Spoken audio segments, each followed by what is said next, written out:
ہوگا کہ جب تک رانا شمیم صاحب کا لندن سے ایفیڈیوٹ والا تماشا نہیں ہوا تھا، جب تک ایک آڈیو لیک کی دھجیاں نہیں اڑائی میڈیا نے، اس وقت تک کم از کم پاکستان کی کمبائنڈ اپوزیشن اور خاص کر کے پی ایم ایل این جو ہے وہ اپنے ورکرز کو، اپنے سپورٹ بیس کو، لوگوں کو اور میڈیا کو یہ یقین ضرور دلا رہی تھی کہ حکومت کو ہٹایا جا سکتا ہے، حکومت کو گرایا جا سکتا ہے، حکومت کو باہر نکالا جا سکتا ہے، کچھ نہ کچھ ضرور کیا جائے گا حکومت کے حوالے سے۔ لیکن اب صورتحال یہ ہے کہ پی ایم ایل این جو اپوزیشن کا سب سے بڑا کمپوننٹ ہے، وہ گزشتہ تقریباً 10-15 دن سے جنید صفدر صاحب کی شادی میں مصروف ہے، اور اس حوالے سے خاندان کے اندر جو ایک گانوں کا یا سانگز کا کمپٹیشن ہو رہا ہے۔ وزیر اعظم پاکستان جو ہے وہ آج افغانستان کی صورتحال پہ ایک کمیٹی کی میٹنگ تھی، اس میں ریویو کر رہے تھے، اور چند دن پہلے وزیر اعظم پاکستان نے پشاور میں یہ کہہ کے دنیا کو، پاکستان کے لوگوں کو خاص کر کے حیران پریشان کر دیا جب انہوں نے کہا کہ پاکستان میں مہنگائی دنیا میں سب سے کم ہے، یہاں اشیاء سب سے زیادہ سستی ہے۔ اسی موقع کا فائدہ اٹھایا جناب گورنر اسٹیٹ بینک صاحب نے، جنہوں نے ایک دن پہلے 100 بیسس پوائنٹس کا مزید انٹرسٹ ریٹ میں اضافہ کر دیا، اور یوں انٹرسٹ ریٹ جو ہیں پاکستان کا جو بیسک انٹر بینکنگ ریٹ ہے وہ 9.75 پہ پہنچ گیا، جو گزشتہ 20 ماہ کی سب سے اونچی سطح۔ اس کے ساتھ ہی اسٹیٹ بینک نے، ہونا تو چاہیے تھا کہ اسٹیٹ بینک یہ پریڈکٹ کرتا کہ اب چونکہ ہم نے انٹرسٹ ریٹ بڑھا دیا ہے تو آگے گرانی میں کمی ہوگی۔ اسٹیٹ بینک کی جو پہلے ایسٹیمیشن تھی گرانی کی وہ 7 سے 9% تھی، اب سے چند دن پہلے تک کی۔ اب اسٹیٹ بینک نے گرانی کی نئی جو ایسٹیمیٹ دے دیا ہے، اندازہ دیا ہے، تخمینہ دیا ہے، وہ 9 سے 11% کا دے دیا۔ یعنی اگر 9 سے 11% اب اسٹیٹ بینک کو لگ رہا ہے کہ گرانی ہوگی، تو جو پہلے اسٹیٹ بینک نے انٹرسٹ ریٹ بڑھائے تھے اس کا تو پھر کوئی فائدہ نہ ہوا، کیونکہ اس وقت اسٹیٹ بینک نے اس کی لمٹ دے رکھی تھی 7 سے 9% کا۔ ان تمام چیزوں کے باوجود کراچی اسٹاک ایکسچینج نے آج کے دن میں 1100 پوائنٹ اس کی ریلی ہوئی ہے، یہ بھی ایک انٹرسٹنگ چیز ہے۔ اسی حوالے سے پاکستان کے ممتاز جو کاروباری شخصیت ہیں عقیل کریم بیدی صاحب، جو کہ سیکیورٹیز کے بزنس کا کام کرتے ہیں کراچی میں، وہ بھی ہمیں جوائن کر سکیں گے، لیکن میرے ساتھ اسٹوڈیو میں تشریف رکھیں گے جناب صداقت علی عباسی صاحب، جو کہ پاکستان حکمران جماعت پاکستان تحریک انصاف کے ممبر ہیں اور ممبر اسٹینڈنگ کمیٹی ہیں فائنانس اینڈ ریونیو میں۔ آپ کو یہ بھی یاد کرواؤں کہ سیاست میں آنے سے پہلے صداقت عباسی صاحب اے لیول او لیول کو اکنامکس پڑھاتے تھے، معاشیات پڑھاتے تھے۔ اسی حوالے سے انہوں نے بہت بڑا ٹیوشن سینٹر بھی اسٹیبلش کیا۔ ذریعہ شہرت جو ہے اسلام آباد میں صداقت عباسی صاحب کی، وہ اکنامک ایکسپرٹ کی حیثیت سے۔ ہمارے تیسرے ایکسپرٹ جو پہلے پروگرام کے حصے میں ہمارے ساتھ ہیں جناب ڈاکٹر فاروق سلیم صاحب، کسی تعارف کے محتاج نہیں، پاکستان کے پرومیننٹ اکنامک کامنٹیٹر بھی ہیں اور کالمنسٹ بھی ہیں۔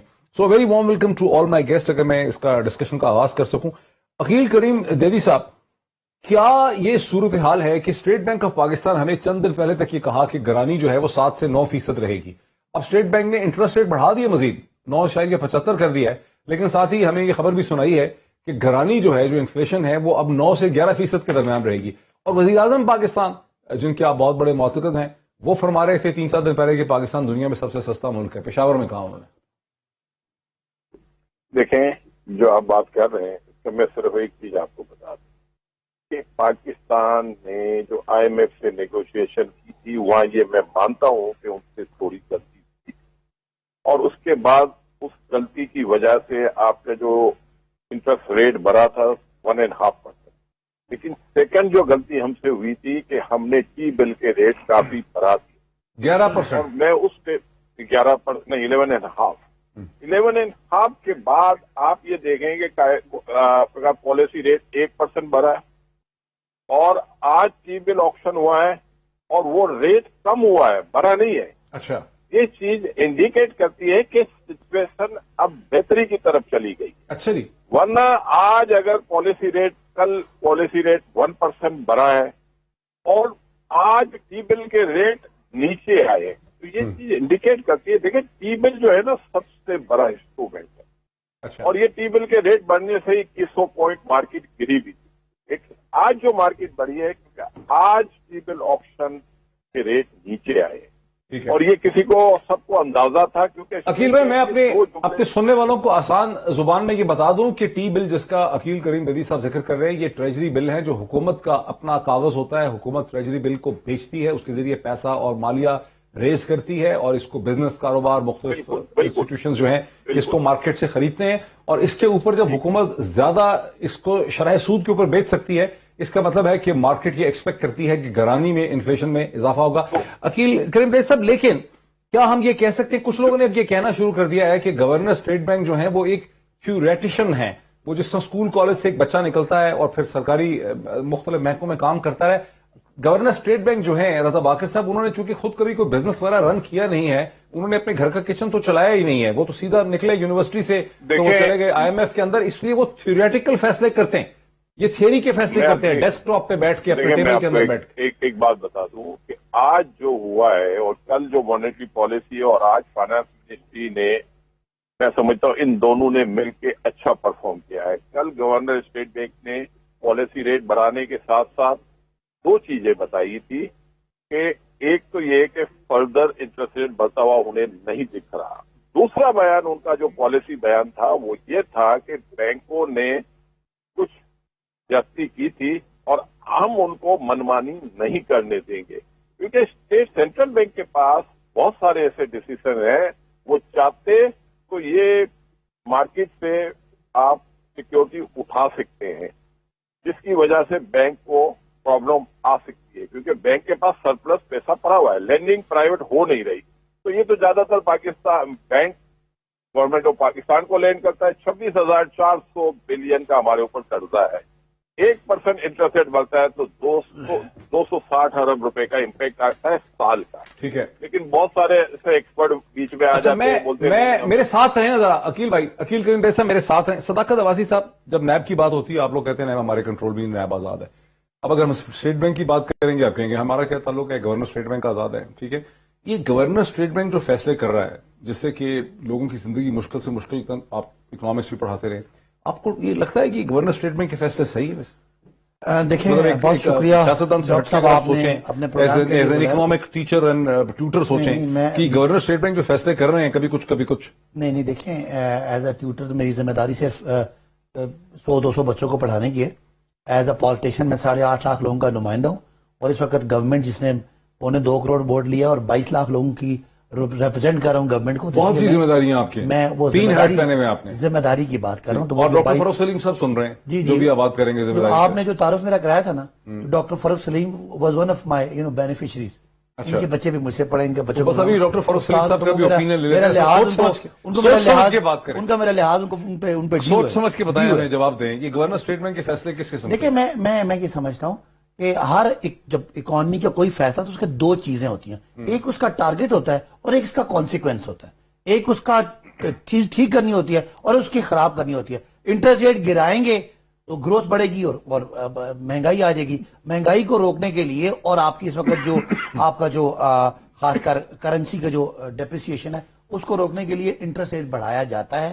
اس کے بڑھانے پہ جو بزنس کمیونٹی کا ریاکشن ہے وہ ایسے ہی ہوتا ہے، یہ آپ نے ہمیں مہنگا کر دیا، کاسٹ آف بزنس مہنگی ہوگی۔ آپ کو سر بزنس کمیونٹی یاد آ رہی ہے، کامن آدمی کا نہیں کیا؟ میں وہی کہہ رہا ہوں نا، جب بزنس کمیونٹی کا کاروبار نیچے جاتا ہے تو کامن آدمی کی بھی روزگار پہ فرق پڑتا ہے، لیکن ساتھ ساتھ مہنگائی کو روکنا اور جو آپ کا کرنسی کی ڈیپریسیشن ہے، ڈی ویلیویشن ہے، اس کا روکنا، اس کے علاوہ مانیٹری اور ٹول ہے کوئی نہیں۔ کیا مانیٹری ٹول ہو سکتا ہے وہ کوئی آپ بتا رہے ہیں، انٹرسٹ ریٹ کو چھیڑ چھاڑ کر کے آپ کا مانیٹری اکنامک سب سے زیادہ افیکٹو ہے۔ ڈاکٹر فاروق سلیم صاحب یہ کہہ رہے ہیں کہ انٹرسٹ ریٹ کے علاوہ کوئی ٹول ہوتا ہی نہیں ہے، تو گورنر اسٹیٹ بینک بیچارے جو کچھ بھی کر رہے ہیں کبھی کچھ وہ ٹھیک ہے۔ ڈاکٹر صاحب پہلی بات تو یہ ہے کہ عباسی صاحب اپنے زمانے کے بڑے پائے کے ٹیچر تھے، اور یہ درست ہے کہ میرے بچوں نے بڑا فائدہ اٹھایا ان کی جو ان کو تعلیم انہوں نے دی۔ میرے دل میں بہت عزت ہے عباسی صاحب کی۔ اسٹیٹ بینک کے حوالے سے دیکھیے، دنیا کے سینٹرل بینک جو ہیں ان کے جو مین کام ہیں وہ دو ہی ہوتے ہیں، شرائع سود اور منی سپلائی، یہ ان کی رسپانسبلٹی ہوتی ہے۔ اور جتنے دنیا میں سینٹرل بینکس ہیں جو آزاد ہیں، تھوڑا سا اونچا بولے جی، جتنے بھی سینٹرل بینکس جو ہیں جو ان دو پالیسیز کے حوالے سے آزاد ہیں، ان ممالک میں پچھلے 50 سال کی معاشی تاریخ گواہ ہے کہ وہاں پہ مہنگائی جو ہے وہ کنٹرول میں رہتی ہے۔ عباسی صاحب بالکل درست کہہ رہے ہیں کہ جس ملک میں جب شرائع سود بڑھائی جاتی ہے تو اس ملک کی کرنسی کو سہارا ملتا ہے۔ تو میں سوچتا ہوں کہ آج صرف 10 پیسے گرا ہے ہمارا روپیہ ڈالر کے سامنے، جو انٹرسٹ ریٹ بڑھایا ہے اس سے کسی قسم کا سہارا ضرور ملے گا ہماری کرنسی کو، چاہے بہت زیادہ نہ ہو۔ اور دوسرا یہ کہ انٹرسٹ ریٹ بڑھانے کے نتیجے میں جو معیشت کا پہیہ ہے، تو پھر نہیں تو کیا وجہ ہے کہ گورنر اسٹیٹ بینک مسلسل انٹرسٹ ریٹ کو بڑھا رہے ہیں لیکن کرنسی کو کوئی سہارا نہیں مل رہا؟ جی آپ درست فرما رہے ہیں کہ بڑی تیزی سے انٹرسٹ ریٹ کو بڑھایا گیا ہے. سپتمبر میں 7.5 تھا, پھر نومبر میں 8.75 اور آج ہم 9.75 پہ بیٹھے ہیں. جو دوسرا رخ ہے اسی سکے کا, جو ہم تجارت کی بات کر رہے ہیں, اس میں ہے ایکسپورٹ اور امپورٹ کی طرف سے جو بوجھ پڑتا ہے روپے کے اوپر. پچھلے مہینے آپ کو یاد ہے کہ ہماری امپورٹ کی فگر جو ہے وہ $8 ارب سے تجاوز کر گئی تھی, اور پاکستان کی 74 سالہ معاشی تاریخ میں ہم نے کوئی مہینہ ایسا نہیں دیکھا جس میں $8 ارب کی ہم نے امپورٹ کر ڈالی ہو, اور ہماری ایکسپورٹس جو ہیں وہ $2.5-3 بلین کے اراؤنڈ گھوم رہی ہیں. تو $5 ارب کا خسارہ ماہانہ کی بیسس پہ پچھلے 74 سال کی معاشی تاریخ میں آپ کو کبھی نہیں ملا. تو دوسری طرف جو پریشر پڑ رہا ہے وہ اسٹیٹ بینک کی ذمہ داری نہیں ہے. اسٹیٹ بینک سہارا دینے کی کوشش کر رہا ہے. جو ایکسپورٹ امپورٹ ہو رہا ہے وہ اسٹیٹ بینک کے ڈومین سے باہر کی بات ہے, وہ حکومتی پالیسی ہے, اور وہ ہماری ایکسپورٹ کی انڈر پرفارمنس ہے اور امپورٹس کی اوور پرفارمنس.